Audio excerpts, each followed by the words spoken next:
उपासक सबसे बड़ी भूल कर बैठता है, जब इस मार्ग पर चलना सौभाग्य से संभव हुआ तो दो विभाग कर देता है।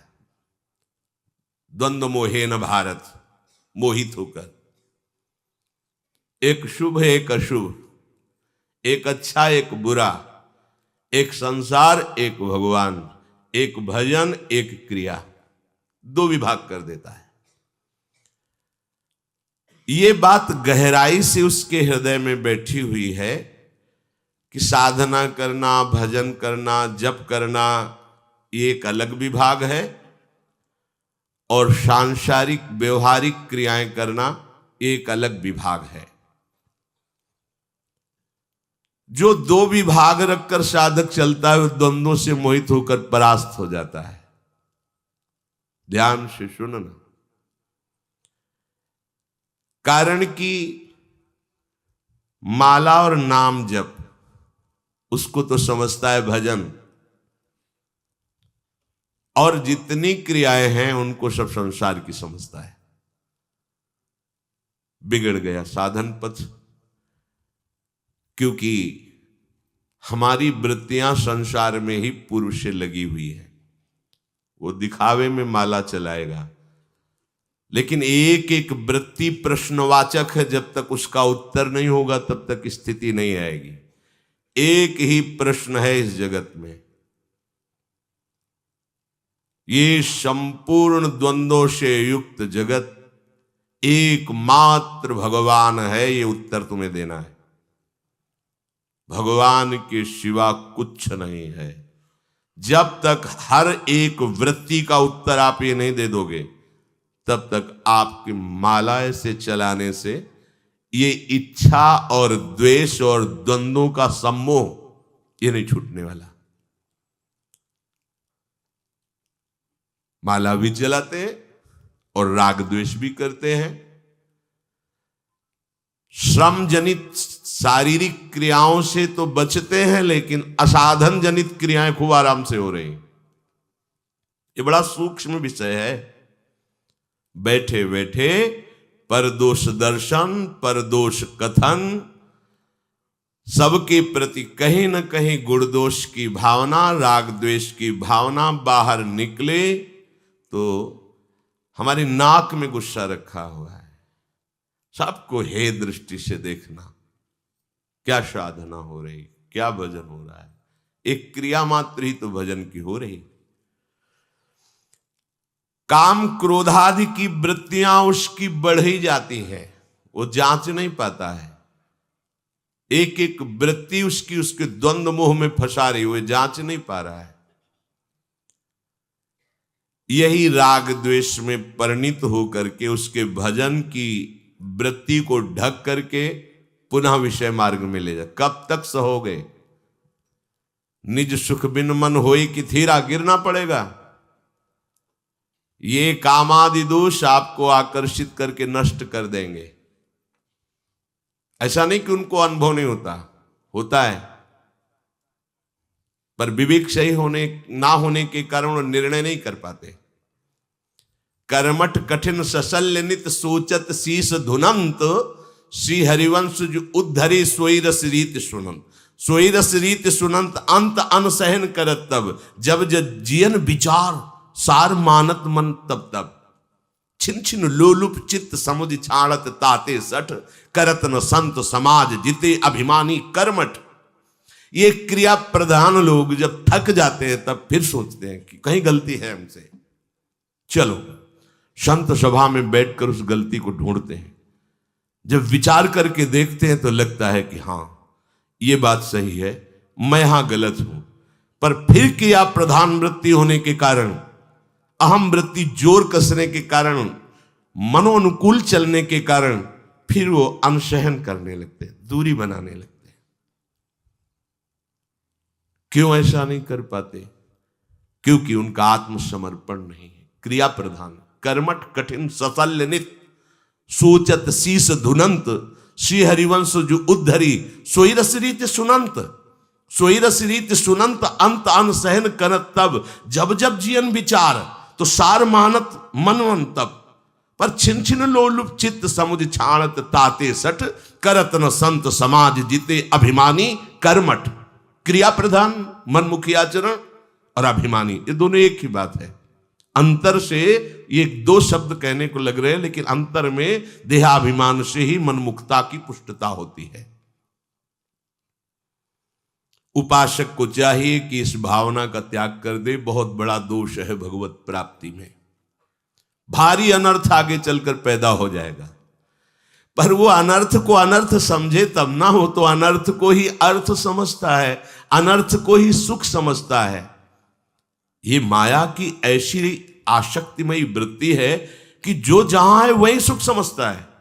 अगर नाली के कीड़े को अमृत के कुंड में डालने के लिए ले जाओ तो वो बुरा मानेगा कि आदमी बहुत बुरा है, मुझे मेरे सुख से हटाकर पता नहीं कहां ले जा रहा है। ऐसी ही कुछ दशा हमारी है। जब शास्त्र और संतों के वचन हमें सतमार्ग में प्रशस्त करना चाहते हैं तो हमारा मन बुरा मानता है। हम जैसे चल रहे हैं वैसे, हम जहां हैं बड़े सुखी। कैसे वो परम आनंद की तरफ बढ़े? क्योंकि जिस भोगा आनंद में, जिस क्रिया आनंद में हो, वहां से असंतुष्ट हो तभी आगे बढ़ सकते हो। असंतुष्ट हो, अपने भजन से असंतुष्ट हो। जितना भजन हो रहा है उतना नहीं, और आगे और आगे। भोगों में संतोष और साधन मार्ग में असंतोष। देखो, विरक्त निवृत्ति मार्ग, गृहस्थ प्रवृत्ति मार्ग, दोनों मार्ग भगवत प्राप्ति के लिए है, पर अपने अपने धर्म से चले। जैसे विरक्त मार्ग है, इसमें किसी का एक का आश्रय नहीं लिया जाता हरि गुरु के सिवा, कि हमारा जीवन किसी के पैसे से चल रहा है, चाहे हमारे भाई हो चाहे हमारे पिता हो। अगर हमारा जीवन उनसे चल रहा है तो आप भेष भले विरक्त का धारण किया, आप निवृत्ति मार्ग के पथिक नहीं है। आपका आकाश वृत्ति से जीवन चलना चाहिए, भगवत वृत्ति से, गुरु आश्रित हरि आश्रित। जब शास्त्र सम्मत उपदेश होगा तो उसको समझिए। निवृत्ति मार्ग के उपासक को अपने जन्मभूमि के द्वारा दिए हुए अन्न धन से भरण पोषण नहीं करना चाहिए।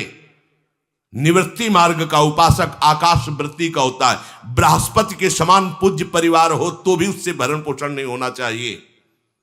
पूज्यपाद सिउड़िया बाबा जी महाराज, बृहस्पति के समान पूज्य परिवार हो तो भी उससे भरण पोषण नहीं होना चाहिए। भरण पोषण एकमात्र अनन्य व्रतधारी निवृत्ति मार्ग उपासक आकाशवृत्ति भिक्षावृत्ति, ये लिखी हुई है, आकाशवृत्ति भिक्षावृत्ति। अगर इन वृत्तियों में आप नहीं हैं तो निवृत्ति का झंडा मत गाड़िए। ठीक है, आप बात कीजिए, भजन कीजिए, निवृत्ति मार्ग आप नहीं है। निवृत्ति वही है एकमात्र भगवत इच्छा से। महलों में राखो चाहे झोपड़ी में वास दो, पेट भरो या कई कई दिन तक भूखे रखो, तुम्हारी जय हो, और उनके मार्ग में कदम पीछे नहीं हटाना। संतों की प्रकाश वृत्ति को दुनिया ने देखा है, उनकी परिपक्व अवस्था को। जब सूर्य का तपता हुआ तेज जैसे ऐसे उनका जब तेज प्रकाशित होता है तब संसार उनके, लेकिन उनकी कृष्ण पक्ष की स्थिति को कभी नहीं देखा किसी ने। कभी किसी की जीवनी में कृष्ण पक्ष नहीं लिखा गया। जब कभी किसी का जीवन लिखा जाएगा तो प्रकाश वाला जीवन लिखा जाएगा, अच्छा अच्छा लिखा जाएगा। उसकी छाती से पूछो कि ये मार्ग कैसा होता है, ये मार्ग क्या है जो वास्तविक मार्ग में चला है। हम मनमुखी चाल चलते चले जा रहे हैं, जीवन को सत्य मार्ग से बिलक करते चले जा रहे हैं। आंतरिक वृत्ति को देखना है, हमारा अहम का पोषण हो रहा है। नहीं किया कभी, करो निवृत्ति मार्ग, जाओ गालियां सहो और दरवाजे में जाकर टुकड़े मांगो और फिर उधर का पोषण करो। या पूज्य श्री नारायण स्वामी जी के चरित्र में पाया गया, कहीं लेवरी हो रही तो 4-6 घंटे कर दिए, ईंट पत्थर चूना आदि। उसने जब पेमेंट देने को कहा, होगा 4 रोटी दे दीजिए, रोटी ली, भरण पोषण किया। या आकाश वृत्ति से महात्मा बैठा है, जो हरि देंगे। महापुरुषों के चरित्रों को पढ़ लीजिए। महापुरुषों ने ऐसा भी जीवन चरित्र दिखाया है कि शाम तक कुछ नहीं रहेगा, सब हटा दिया, अब सुबह हरी जो देंगे वही भोग लगेगा, नहीं होगा तो तुलसी का भोग लगेगा। अगर घर के अन्न से पोषण निवृत्ति मार्ग से होता तो पूज्य श्री रघुनाथ दास गोस्वामी राधा कुंडवासी जब जगन्नाथपुरी में थे तो 2 रसोइया 4 सेवक खूब ऐश्वर्य, उनके पिता ने भेजा था कि मेरा बेटा विरक्त हो गया है, जगन्नाथ जी में रहता है, समय से उसको बाल भोग, राजभोग, शयन भोग।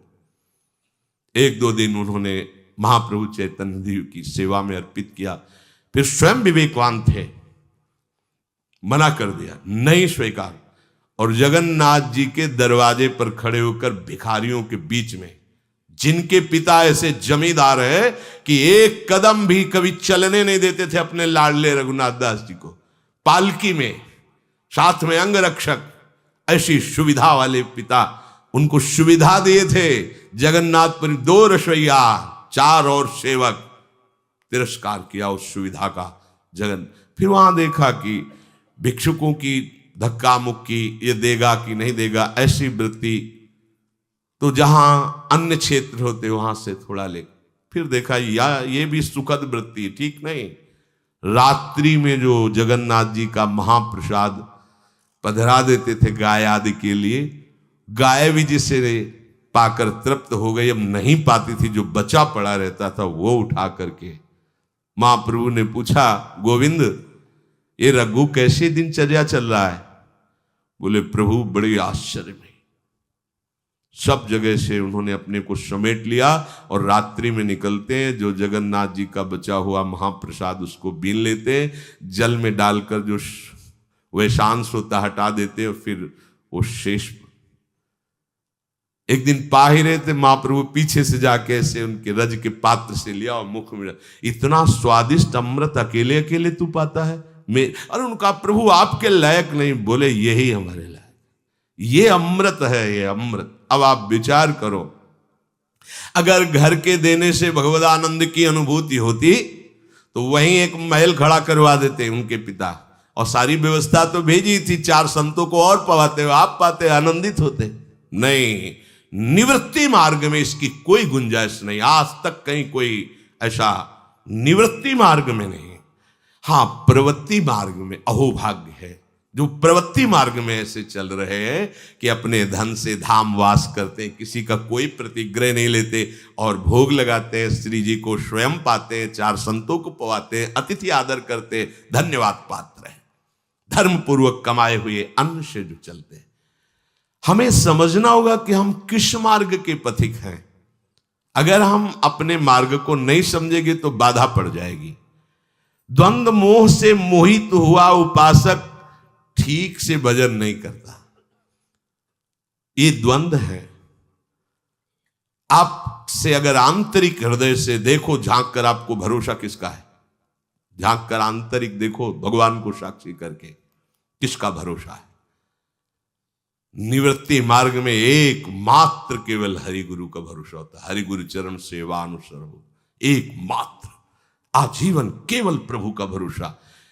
अगर कोई व्यक्ति आकर के कोई सेवा करता है तो उसकी दृष्टि में होता है प्रभु आए, ये प्रभु भोजन दे गए, ये प्रभु व्यवस्था कर गए, या और थोड़ी नीची स्थिति है उपासक की तो देखता है प्रभु के द्वारा ये प्रेरित है, प्रभु ने इसे निमित्त, वो साक्षात प्रभु तो नहीं देख पा रहा पर वो देखता है प्रभु ने इसे निमित्त बनाया। बड़े बड़े राजे महाराजे जैसे नागरीदास जी राजकुमार थे, एक शरीर में लंगोटी, कई कई दिन भिक्षा भी न जाना, तो लाडली प्रेरणा करी। बाबा मेरी मैया कहती कई दिन से तू मधुकरी को नहीं आया। लाली इच्छा ही नहीं होता। नहीं, तुझे पता नहीं, श्री जी को बड़ा दुख होता है जब कोई ब्रजमंडल में भूखा सोता है। स्वयं श्री जी कह रहे, ब्रजमंडल में कोई भूखा सोता है तो लाडली जी को बड़ा दुख होता है। देखो तुम प्रसन्नता के लिए ही तो साधना कर रहे हो लाडली जी के लिए। बाबा जाया कर, 2 टुकड़े मांग कर अपने उदर में डाल, लाडली जी को दुख नहीं होगा। ऐसी करुणा समुद्र लाडली जी स्वयं उनको ऐसा उपदेश करती है। चाहते तो राज दरबार खड़ा कर देते वृंदावन में, सारे सुख भोगते। महारानी जी का महल वो जैसे रखे उनकी बात, हमारा कोई अस्तित्व नहीं, हमारा कोई सहयोगी नहीं, श्री जी के सिवा हमारा कोई सहयोगी नहीं। ये हमारे हृदय में, हमारे जीवन में, हमारे आचरण में होना चाहिए। कभी पूरा जीवन व्यतीत कर दो, किसी एक का भी फोन नंबर नहीं होना चाहिए कि इसका फोन नंबर करेंगे तो हमारा काम बन जाएगा। समझ लो आप पतित हो गए अगर ऐसा है जीवन में। हम जिसके भरोसे उसको फोन नहीं करना होता, वो पहले से व्यवस्था रखता है। कोई भारी से भारी संकट अगर आ रहा है तो पहले से बचाव पक्ष वो जान रहे, हमें फोन नहीं करना है कि हाँ अमुक आओ और हमारी व्यवस्था करो, हमें बचाओ। तो धिक्कार है ऐसी निवृत्ति परक बुद्धि को। निवृत्ति परक चली थी और ऐसा निश्चय कर रही, कहां है भरोसा, कहां है। ये द्वंद्व नहीं, ना किसी से राग ना किसी से द्वेष। जो भजन बिल्कुल नहीं करते उनकी अपेक्षा तो ठीक ही है, जो द्वंद्वों से युक्त है पर भजन करने वालों की एक विलक्षणता होती है। उनके अंदर एक ही आग होती है, मुझे प्रिया प्रीतम से मिलना है, भगवत प्राप्ति। इसी आग में वो भूख प्यास काम क्रोधाद सब अग्नियों को सह जाता है। ये इतनी भारी आग होती है, कोई भी वेग उसको परास्त नहीं कर सकता, कोई भी वेग परास्त नहीं कर सकता। ऐसा कभी चित्त में नहीं आया। गुरु कृपा से, आराध्य देव की कृपा से कई दिन भोजन नहीं मिला, कष्ट पे कष्ट है, पर कभी ऐसा नहीं आया कि चलो 2-4 दिन घर घूम आते हैं। कभी जीवन, जिस दिन से जन्मभूमि का त्याग हुआ उस दिन से कभी जन्मभूमि में बैठ के कवल भोजन नहीं हुआ। कभी दोबारा उधर, जिस दिन से वो क्षेत्र छोड़ा गुरु कृपा से, कभी दोबारा दर्शन नहीं हुआ। ये कृपा से हुआ है, हमारे बल की बात नहीं है, कृपा से हुआ है। और यौवन अवस्था ऐसे कटी है कि जिन भोगों के लिए चित्त लालायित होता है उस अवस्था में केवल एक ही आग लगी थी, कैसे ब्रह्म साक्षात्कार हो। गुंजाइश ही नहीं थी किसी विषय, भोजन नसीब नहीं था तो ब्रह्म चिंतन छोड़कर भोगों का चिंतन जब होता है जब यहाँ खट्टी डकार आती है अच्छे पदार्थों की, तब भोगों को। यहाँ तो आग लगी है, कवल भी नहीं मिल रहा, उससे ज्यादा आग लगी, कैसे अनुभूत हो। मैं शरीर को जन्म जन्मांतरों से स्वीकार की हुई डोल रहा हूं, मेरा स्वरूप क्या है, कैसे इसकी अनुभूति। काशी के घाटों में यही पागलपन चढ़ा था, कैसे मुझे ब्रह्मानुभूति हो, क्या मेरा स्वरूप है, कैसे साक्षात्कार हो। जिसके अंदर ये आग जल जाती फिर वहां गुंजाइश नहीं। यहां भजन करने वालों की विलक्षणता के लिए प्रभु वर्णन कर रहे हैं, जिनका उद्देश्य केवल भगवत प्राप्ति है, किंचन मात्र किसी की तरफ आकर्षण की वृत्ति नहीं है। भजन करने का स्वरूप यह है। कोई भोग तभी परास्त करता है जब हमारे अंदर उसके प्रति प्रियता होती है, महत्व होता है, उसका चिंतन होता है, भोग सुख की आकांक्षा होती है। जब लगन लग गई प्रभु से मिलने की तो भोग कैसे आकर्षित कर सकता है। ब्रह्मादिक के भोग सब विषम लागत ताई, विष सम लागत ताई, नारायण ब्रज चंद की लगन लगी है जाए। मनुष्य शरीर ये मिला है, अब हम जब भगवत आश्रित भगवत लक्ष्य वाले हैं तो इसका निर्वाह केवल प्रभु के ऊपर, केवल एक भरोसो, एक बल, एक आस विश्वास, एक राम घनश्याम हित चातक तुलसीदास। बने तो रघुवर ते बने, बिगड़े तो भरपूर, तुलसी और अंते बने ताबरी में धूर। भगवत प्रियता जागी तो पीछे रत्नावती जी के पावन चरित्र में सुना, उन्होंने कहा आज से मैं नियम लेती हूं, इस राजा का अन्न नहीं खाऊंगी, पति हैं उन, आज से इस राज अन्न का त्याग कर नहीं। ऐसे ही इस मार्ग में चला जाता है, केवल भगवद आश्रय। निवृत्ति मार्ग में, प्रवृत्ति मार्ग में धर्म के द्वारा कमा करके अतिथि का सेवन, साधु सेवन आदि आदि। भगवत कृपा से भगवत प्राप्ति होगी ऐसा उसका दृढ़ निश्चय हो जाता है।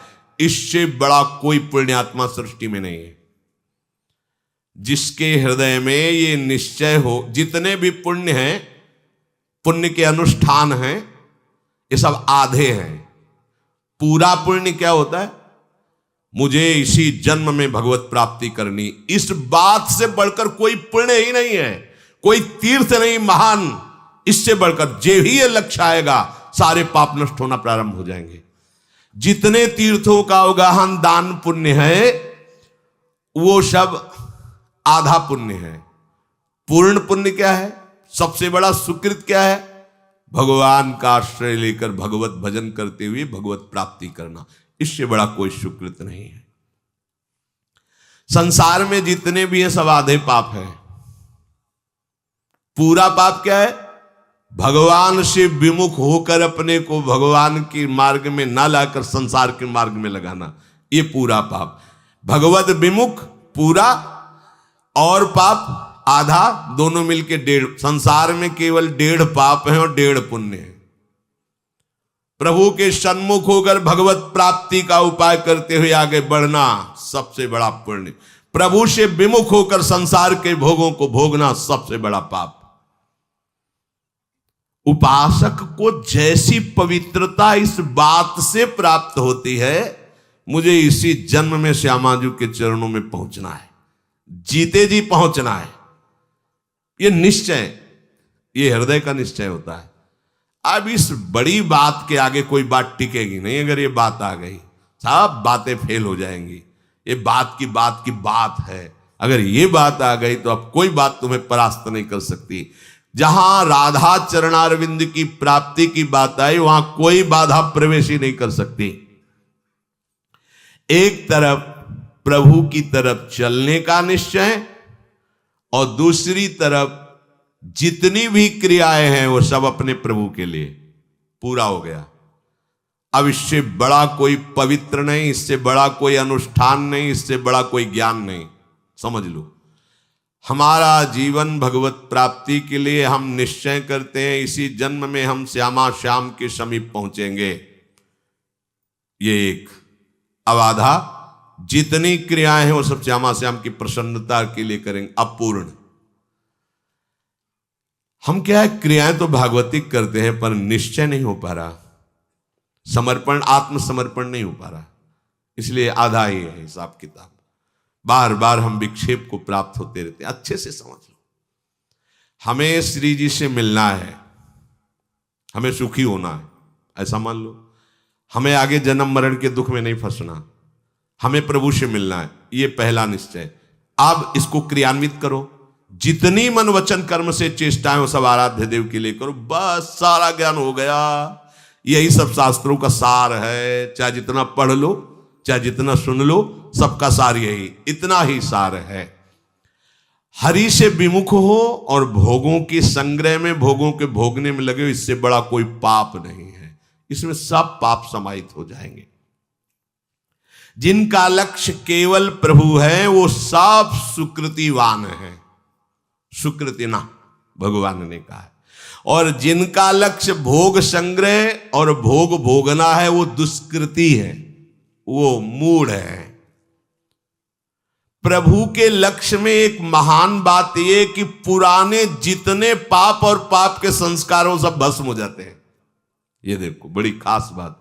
कोई और अनुष्ठान करने की जरूरत नहीं। कृच्छ व्रत, चंद्रायण व्रत, ये सब बड़े से बड़े शास्त्रों में प्रायश्चित वर्णन है।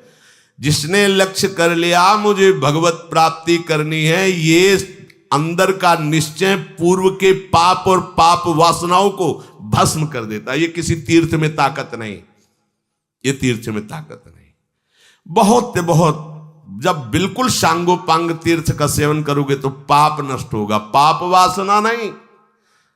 लेकिन हरिचरणारविंद की प्राप्ति का निश्चय पूर्व पाप और पाप की वासना को भी भस्म कर देता है। उसके हृदय में स्वयं भगवान विराजमान होकर आगे पाप नहीं होने देते। यदि चूक हो जाती है तो उसको कोई अन्य आश्रय, अन्य प्रायश्चित करने की जरूरत नहीं। भगवान हृदय में बैठकर सब पवित्र कर देते हैं। विकर्म यच्चोत्पतितम कथंचित धुनोति सर्वम हृदय सन्नविष्टा। भगवान स्वयं कह रहे, मैं उसके हृदय में बैठ करके स्वयं अब संचालन करता हूं। अगर कहीं उसका देहाभिमान जरा सा बकाया स्फुरित हुआ, कोई चूक हो गई, तो मैं हृदय में उसके बैठा हूं, इसलिए धुनोति सर्वम हृदय सन्निविष्टा, मैं धोकर सब बहा देता हूं उसकी अपवित्रता को। यह है भगवदाश्रय। सच्चे हृदय से केवल तुम्हें चलना और यंत्रवत चलना है, कठपुतली बन के चलना है। जैसे नचाए कठपुतली वाला वैसे ही नाचना है। ते द्वंद्व मोह निर्मुक्ता भजन्ते माम दृढ़ व्रताहा। जब भगवान की तरफ चलते हैं तो कई प्रकार के द्वंद्व लग जाते हैं। भगवान का तो भजन करना है, पर यह भी तो कर्तव्य है संसार के रिश्ते नातों का निर्वाह करें। परिवार के जन ऐसा भी उपदेश करने लगते हैं, वो आते हैं तो अब आप निरपेक्ष वृत्ति धारण किए, तो क्या सीखा अभी तक भजन में? मतलब पढ़े लिखे, शास्त्र पढ़ते हैं, क्या सीखा? सर्वत्र भगवान है, तो तुमको हम में भगवान नहीं दिखाई देते? हम तुम्हारे भैया हैं, हमारे से बात क्यों नहीं करते? हमारे से क्या, तुमने क्या भजन किया यार? हमें तो समझ में तो सब नाटक ही चल रहा है तुम्हारा। अगर भजन किया सब में भगवान, तो हम में तुमको दुश्मन नजर आता है। हमें क्यों भगवान नजर नहीं आते? हमें क्यों नहीं पास बैठने देते? क्यों नहीं बात करते? एक बार पूज्य स्वामी श्री अनंग बोधाश्रम स्वामी जी महाराज, ये सब महिमायुक्त महापुरुष हैं, प्राय दिगंबर ही रहते थे। इनके पिताजी आए इनसे मिलने के लिए, भाग पड़े, आसन में बैठे थे, उठे भाग पड़े, नहीं मिले। बाद में आए तो संतों ने कहा महाराज आपकी स्थिति तो ऐसी, आपको क्या? उनका नहीं, शास्त्र की आज्ञा है। पूर्व शरीर परिचित जनों से, जो संसारिक राग से हैं, जो मुझे बेटा समझते हैं, जो मुझे संसारिक संबंध से संबोधन करते हैं, हमारा उनसे कोई संबंध नहीं। अगर ये विरक्त होकर भगवत मार्ग के पथिक होते तो खड़ा होकर इनका आदर करता, लेकिन वो उसी भाव से, ये अपने भाव में रहें तो इनका भी कल्याण हो जाएगा, क्योंकि हम अपने भाव में हैं और इनको मानना है कि मेरा पुत्र है, इसलिए इनका कल्याण हो जाएगा। लेकिन यदि हम इस भाव को स्वीकार किया कि हम इनके पुत्र हैं, अब नहीं, इसकी सिद्धि इसी में होती है, इस मार्ग की। अभी प्रकट होकर जा रहे हैं, पीछे भगवान व्यासदेव जी जैसे पिता बुला रहे श्री सुखदेव जी को, एक बार भी मुड़कर पीछे नहीं देखा, एक बार भी मुड़ करके नहीं देखा। यम प्रब्रजेत मनुपेत मपेत कृत्यम द्वैपायनो विरह कातर आजुहाओ पुत्रेति तन्मय तया तरवो भिने दुस्तम सर्वभूत हृदय मुनिमान तोष्मे। हा पुत्र, एक बार भी मुड़कर नहीं देखे। कौन है पिता? भगवान के अवतार श्री व्यासदेव जी। ऐसा निवृत्ति मार्ग एक अलग मार्ग है, इसमें केवल नाते नेह राम के मनियत सुहृद सुसेव्य जहालो, केवल भगवत संबंध से बस। आप वैष्णव हैं, भगवत चिन्हों से युक्त हैं, आप बैठिए चर्चा कीजिए श्री जी की, बस। अन्य संबंध से हमारा नहीं।